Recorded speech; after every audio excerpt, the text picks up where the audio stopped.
Oklahoma Matters with Ed Kelley, sponsored by OOK, Oklahoma's exchange-traded fund.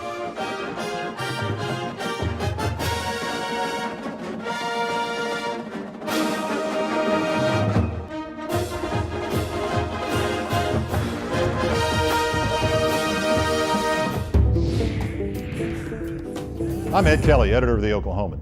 Oklahoma must rethink its school calendar. Does it really make any sense in this day and time for kids to be out of school for nearly 3 months? It's a pertinent question here in the middle of another hot Oklahoma summer.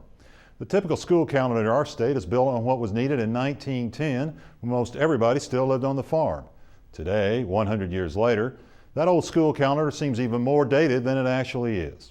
What is needed for most students early in our second century is a school calendar built on shorter breaks.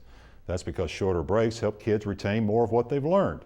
I've talked to more than a few teachers over the years who say that they have to reteach last year's lessons for much of August and September because of what's been forgotten over the summer. This is an incredibly important issue for disadvantaged youngsters in our state. Many of them come from broken homes with little nurturing and little or no reading. In Oklahoma City, students at 7 schools will be returning in early August rather than waiting until later in the month. As my colleague Megan Rowland reports, shortening the summer break helps limit the brain drain.